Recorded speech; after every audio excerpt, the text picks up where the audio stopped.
ಮಂಗಳವಾರ ಪಾವಗಡ ಪಟ್ಟಣದ ಎಸ್ಎಸ್ಕೆ ಬಯಲು ರಂಗಮಂದಿರದಲ್ಲಿ ಜಿಲ್ಲಾಡಳಿತ ಮತ್ತು ತಾಲೂಕು ಆಡಳಿತ ವತಿಯಿಂದ ಜನತಾ ದರ್ಶನ ಕಾರ್ಯಕ್ರಮವನ್ನು ಹಮ್ಮಿಕೊಳ್ಳಲಾಗಿತ್ತು.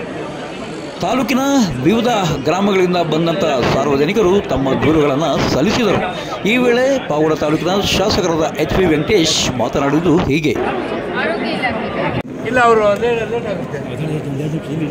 ಸರ್, ಇವತ್ತು ಜನಸಂಪರ್ಕ ಸಭೆ ನಡೆದಿದೆ ತಮ್ಮ ಒಂದು ಅಧ್ಯಕ್ಷತೆಯಲ್ಲಿ. ಬಹುತೇಕ ಯಾವ ಸಮಸ್ಯೆಗಳ ಬಗ್ಗೆ ದೂರು ಕೊಟ್ಟಿದ್ದಾರೆ ಅಂತ ನಮ್ಮ ತಾಲೂಕಿನ ಜನತೆ. ಹೆಚ್ಚಿನದಾಗಿ ರೆವಿನ್ಯೂ ಇಲಾಖೆಯಲ್ಲಿ ಸಮಸ್ಯೆಗಳು ಹೆಚ್ಚು ಕಾಣಿಸ್ತಾ ಇದೆ. ಅದಾದ ಮೇಲೆ ನಮ್ಮ ತಾಲೂಕು ಪಂಚಾಯತಿ, ಗ್ರಾಮ ಪಂಚಾಯತಿಗಳಿಂದ ಮನೆಗಳ ಸಮಸ್ಯೆಗಳು ಹೇಳ್ಕೊಂಡಿದ್ದಾರೆ. ಎಲ್ಲ ಸಮಸ್ಯೆಗಳಿಗೂ ಜಿಲ್ಲಾಡಳಿತ ಇಲ್ಲೇ ಇರೋದ್ರಿಂದ ಸೂಕ್ತ ಪರಿಹಾರವನ್ನು ಆದಷ್ಟು ಇಲ್ಲೇ ಪರಿಹಾರ ಮಾಡಲಿಕ್ಕೆ ಎಲ್ಲ ಪ್ರಯತ್ನ ಮಾಡ್ತಿದ್ದಾರೆ. CEO ಅವರು ಎಲ್ಲ PDOಗಳ ಮೀಟಿಂಗನ್ನು ಕರೆದಿದ್ದಾರೆ. ಅಲ್ಲಿ ಕೆಲವು ಸಮಸ್ಯೆಗಳನ್ನು ಇತ್ಯರ್ಥ ಮಾಡ್ತಾರೆ. ಈಗ PDOಗಳ ಹೆಚ್ಚು ಸಮಸ್ಯೆಗಳು ಎಲ್ಲ CEO ಅವ್ರ ಗಮನಕ್ಕೆ ತಂದಿದ್ದೀನಿ. ಈಗ PDO ಸಭೆ ಮಾಡ್ತಿದ್ದಾರೆ. ಅವರು ಮಾಡಿ ಆದಷ್ಟು ಇಲ್ಲೇ ಬಗೆಹರಿಸಿ ಹೋಗ್ತೀನಿ ಅಂತ ಮಾತಾಡಿ. ಅಲ್ಲ, ಇದೊಂದು ನಾಮಕಾವಸ್ಥೆ ಸಭೆ ಏನಾಗಲ್ಲ ತಾನೆ? ನಾಮಕಾವಸ್ಥೆ ಸಭೆ ಆಗಕ್ಕೆ ಬಿಡಲ್ಲ. ನಾವೆಲ್ಲ ಸ್ಟ್ರಾಂಗ್ ಆಗಿ ಇವತ್ತು ಎಷ್ಟು ಅರ್ಜಿ ಬಂದಿದೆ ಎಲ್ಲ ವಿಲೇವಾರಿ ಮಾಡಿ ಆದಷ್ಟು ಇಲ್ಲೇ ಪರಿಷ್ಕಾರ ಮಾಡಲಿಕ್ಕೆ ಪ್ರಯತ್ನ ಪಡ್ತಾರೆ. ಇಲ್ಲಾಂದರೆ ಒಂದು ವಾರ 10 ದಿವಸಗಳ ಕಾಲಾವಕಾಶ ತಗೊಂಡು ಸಾಲ್ವ್ ಮಾಡಿ. ಸರ್, ಈ ರೀತಿ ಜನತಾ ದರ್ಶನ ಕಾರ್ಯಕ್ರಮಗಳು ತಿಂಗಳಿಗೊಂದು ಮಾಡ್ತೀರಾ? ಅಲ್ವಾ, ಪ್ರತಿ ವಾರ 2 ಗ್ರಾಮ ಪಂಚಾಯತಿಗಳಲ್ಲಿ ನಾನು ತಾಲೂಕು ಆಡಳಿತ ಮಾಡ್ತಾ ಇದ್ದೀನಿ. ಪ್ರತಿ ಮಂಗಳವಾರ, ಪ್ರತಿ ಶುಕ್ರವಾರ, ಹಾಗೆ 34 ಗ್ರಾಮ ಪಂಚಾಯತಿಯನ್ನು ಕಂಪ್ಲೀಟ್ ಮಾಡ್ತೀನಿ. ಇನ್ನು ಈ ಒಂದು ಜನತಾ ದರ್ಶನದಲ್ಲಿ ಸರಿಸುಮಾರು 160ಕ್ಕೂ ಅಧಿಕ ಅರ್ಜಿಗಳು ಸಲ್ಲಿಕೆಯಾಗಿದ್ದು, ಈ ಅರ್ಜಿಗಳಲ್ಲಿ ಕೆಲವೊಂದು ದೂರುದಾರರು ನಮ್ಮ ಪಾವಗಡ ಪವರ್ ನ್ಯೂಸ್ನೊಂದಿಗೆ ಮಾತನಾಡಿದ್ದಾರೆ. ಏನು ಸಮಸ್ಯೆ? ನಾವು APMC ಸಂಘದ ಕಾರ್ಯದರ್ಶಿ ನಾಗರಾಜ್ ಅಂತ. ನಮಗೆ ಸುಮಾರು 25 ವರ್ಷದಿಂದ ಹಮಾಲಿ ಕೆಲಸ ಕಾರ್ಯನಿರ್ವಹಿಸಿದ್ದು. ಇದುವರೆಗೂ ಸರ್ಕಾರದಿಂದ ಯಾವುದೇ ನಿವೇಶನ ಸುಮಾರು 2018ರಿಂದ ಅರ್ಜಿ ಕೊಟ್ಟಿದ್ದೀವಿ. ಆದರೂ ಇದುವರೆಗೂ ನಮಗೆ ಪರಿಹಾರ ಸಿಕ್ಕಿಲ್ಲ. ಆದ್ದರಿಂದ ಇವತ್ತು ಜಿಲ್ಲಾಧಿಕಾರಿ ಅವ್ರ ಗಮನಕ್ಕೆ ತರ್ತಾ ಇದ್ವಿ. ನಮಗೆ ಸಂಬಂಧಪಟ್ಟ ಸರ್ಕಾರ ಜಮೀನಿನಲ್ಲೇ ನಮಗೆ ಎಲ್ಲ ಹಮಾಲಿ ಕಾರ್ಮಿಕರಿಗೆ ನಿವೇಶನ ಕೊಡಬೇಕಂತ ನಾವು 50 ಜನ ಇದ್ದೀವಿ. APMC ಹಮಾಲಿ ಮಾತ್ರನಾ? ಮಾತ್ರ. ಸೋಲರ್, ಪ್ರೈವೇಟ್ ಸೋಲರು ಅರಗ್ಯಾತ್ನಲ್ಲಿ ಅಂತ ಮಾಡಿರೋಂಥವ್ರು ನಮಗೆ ತುಂಬ ಮೋಸ ಮಾಡಿದ್ದಾರೆ.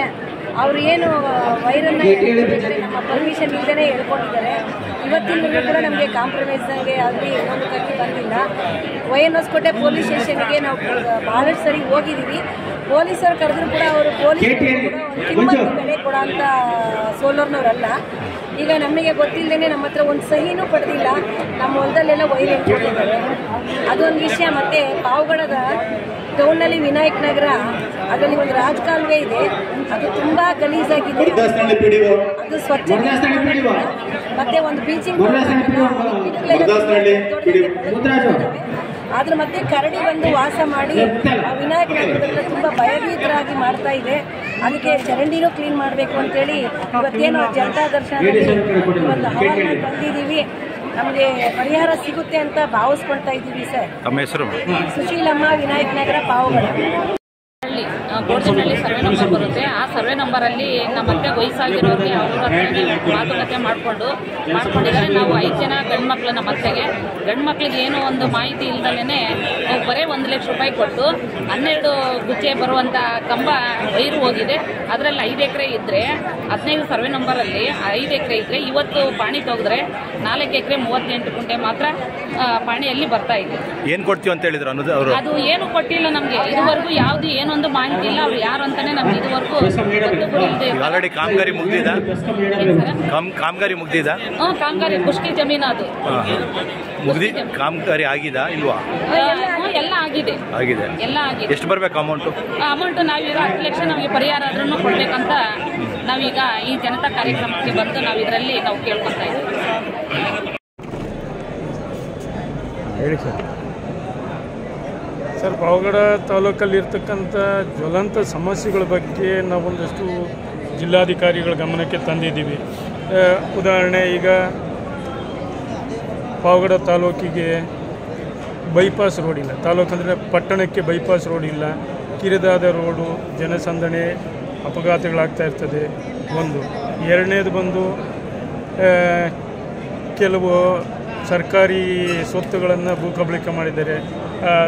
ರೈತರ ಸಂತೆ ಇರ್ಬೋದು, 3 ಎಕರೆ 16 ಗುಂಟೆ, ಆಮೇಲೆ ಪಾರ್ಕ್ಗಳು, CA ಸೈಟುಗಳು. ಹಾಗೆ ಬಂದಾಗ ನಾಗಲಮಡಿಕೆ ದೇವಸ್ಥಾನ ಅಭಿವೃದ್ಧಿ ಆಗಬೇಕು ಅನ್ನೋದು. ಹಾಗೆ ನಮ್ಮ ನೀಲಕಂಠೇಶ್ವರ ಸ್ವಾಮಿ ದೇವಸ್ಥಾನ ಏನು ಈಗಾಗಲೇ ಭೂಕಬಳಿಕೆಯಾಗಿದೆ, ಅಲ್ಲಿ ಆ ಜಾಗದಲ್ಲಿ ಮನೆ ಕಟ್ಕೊಂಡಿದ್ದಾರೆ. ಆ ಕಲ್ಯಾಣಿಯನ್ನು ಈಗ ಮುಚ್ಚಿದ್ದಾರೆ. ದೇವಸ್ಥಾನದಲ್ಲಿ ಪೂಜೆ ಪುರಸ್ಕಾರ ನಡೆದೇ ಇರತಕ್ಕಂಥದ್ದು.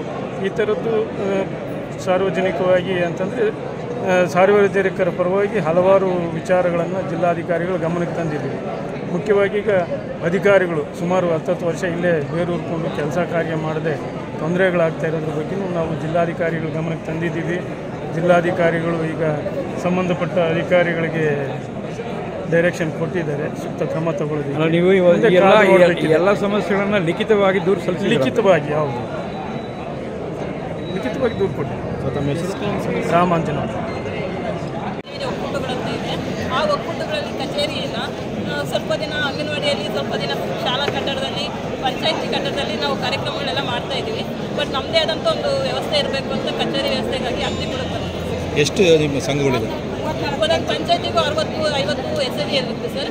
ಆ SIDಯಿಂದ ಪ್ರತಿ ತಿಂಗಳು ಏನಾದರೂ ಸಭೆ ಮಾಡ್ತಾ ಇರ್ತೀವಿ, ಮೀಟಿಂಗ್ ಮಾಡ್ತಾ ಇರ್ತೀವಿ, ಕಾರ್ಯಕ್ರಮ ಇರುತ್ತೆ. ಆ ಎಲ್ಲ ಕಾರ್ಯಕ್ರಮಕ್ಕೂ ಒಂದು ಆಫೀಸ್ ವ್ಯವಸ್ಥೆ ಬೇಕಾಗಿರುತ್ತೆ. ಅದಕ್ಕಾಗಿ ಆಫೀಸ್ ವ್ಯವಸ್ಥೆ ಬೇಕು ಅಂತ ನಾವು 34 ಪಂಚಾಯತಿಗೂ 34 ಕಚೇರಿ. ಅಲ್ಲ, ಪಂಚಾಯತಿ ಒಂದೊಂದು ಆಫೀಸ್ ಕೇಳ್ತಾ ಇದ್ದಾರೆ. ಪಂಚಾಯತಿಗೆಲ್ಲ ಒಂದೊಂದು ಆಫೀಸ್ ವ್ಯವಸ್ಥೆ ಬೇಕು. 7 ಅಲ್ಲಿ ಬರ್ತಾವಲ್ಲ ಸರ್, ಅದಕ್ಕೋಸ್ಕರ 8 ಅಲ್ಲಿ ಅವರು ಬಂದು ಸರ್ಕಾರದ ಶಾಂತಿನಗರ ಡ್ರೈವರು ನಾಗರಾಜು ಅಂತ. ಇದೇ ಪಾವಡ ತಾಲೂಕು ಟೌನಲ್ಲಿ ವಿಜಯನಗರ ಲೇಔಟಲ್ಲಿ ಚರಂಡಿ ಕಾಮಗಾರಿ ಮಾಡವ್ರೆ. ಅದನ್ನು ರೈಲ್ವೆ ಕಾಮಗಾರಿ ಮಾಡ್ದಂಗೆ ರೈಲು ಹೋಗೋ ಥರ ಮಾಡವ್ರೆ. ಅದನ್ನು ಮಣ್ಣು ಹೊಡಿಸಿ ಕಾಮಗಾರಿ ಮಾಡವ್ರೆ. ಅದು ಎತ್ತರ 10 ಅಡಿ ಎತ್ತರ ಮಾಡಿ ಎಲ್ಲ ಸೈಟ್ಗಳು ಒತ್ತುವರಿ ಮಾಡಿ ಕಾಮಗಾರಿ ಮಾಡವ್ರೆ. ಇದರಿಂದ ನಿಮ್ಗೇನು ಸಮಸ್ಯೆ ಇದೆ? ನಮಗೆ ಭಾಳ ತೊಂದರೆ. 10 ಸೈಟ್ನವ್ರಿಗೆ ಭಾಳ ತುಂಬ ತೊಂದರೆ.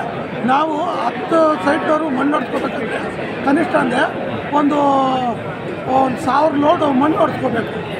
ಇದ್ರ ಬಗ್ಗೆ ಸಂಬಂಧಪಟ್ಟು ಏನಂದ್ರು ಜಿಲ್ಲಾಧಿಕಾರಿಗಳು? ಇದಕ್ಕೆ ನಾವು ಈ ಥರ ಮಾಡಿರೋದಕ್ಕೆ ತೊಂದರೆ ಆಗೈತೆ, ಅವ್ರಿಗೆ ಫಸ್ಟ್ ತೆರವುಗೊಳಿಸ್ರಿ ಅಂತ ಹೇಳವೆ. ಏನು ವಿಚಾರ ಏನು ಸರ್? ಅದು SPGNವರು ಸರ್ಕಾರಿ ಜಾಗದಲ್ಲಿ ಮಳಿಗೆ ಮಾಡಿ ವ್ಯಾಪಾರ ಮಾಡ್ತಿದ್ದನ್ನ ಮಾಹಿತಿ ಕೇಳಿದ್ದಕ್ಕೆ ಚೀಫ್ ಆಫೀಸರು ನಮ್ಮನ್ನು ಗದರಿಸಿ ನೀನೇನು ಮಾಡ್ಕೊಳ್ತೀಯ ಮಾಡ್ಕೊ ಹೋಗು ಅಂತ ಹೇಳ್ಬಿಟ್ಟು ನಮ್ಮನ್ನು ಹೊರಗಡೆ ಕಳಿಸಿದ್ದಾರೆ. ಅದಕ್ಕೆ ನಾನು ಜಿಲ್ಲಾಧಿಕಾರಿಗಳಿಗೆ ಮನವಿ ಕೊಟ್ಟಿದ್ದೀನಿ. ತಮ್ಮ ಹೆಸರು? ಎಸ್ ಹನುಮಂತರಾಯ, ತಾಲೂಕು ಆದಿಜಾಂಬ ಸಂಘದ ಅಧ್ಯಕ್ಷ, ಪಾವಡ. ಇಡೀ ಒಂದು ಜನತಾ ದರ್ಶನ ಕಾರ್ಯಕ್ರಮದಲ್ಲಿ ಜಿಲ್ಲಾಧಿಕಾರಿ ಶುಭಾ ಕಲ್ಯಾಣ್, ಜಿಲ್ಲಾ CEO ಜಿ ಪ್ರಭು ಮತ್ತು ಮಧುಗಿರಿ AC ರಿಷಿ ಆನಂದ್ ಮತ್ತು ಪಾವಡ ತಾಲೂಕು ತಹಶೀಲ್ದಾರ್ DN ವರದರಾಜು ಮತ್ತು EO ಜಾನಕಿರಾಮ್ ಸೇರಿದಂತೆ ಜಿಲ್ಲಾ ಮಟ್ಟದ ಮತ್ತು ತಾಲೂಕು ಮಟ್ಟದ ಅಧಿಕಾರಿಗಳು ಹಾಜರಿದ್ದರು. ಇಲ್ಲಿ ಸಲ್ಲಿಕೆಯಾದ ದೂರುಗಳಿಗೆ ಪರಿಹಾರ ಯಾವ ರೀತಿ ಸಿಗುತ್ತೆ ಅನ್ನೋದು ನಾವು ಇನ್ನಷ್ಟೇ ಕಾದು ನೋಡಬೇಕಾಗಿದೆ.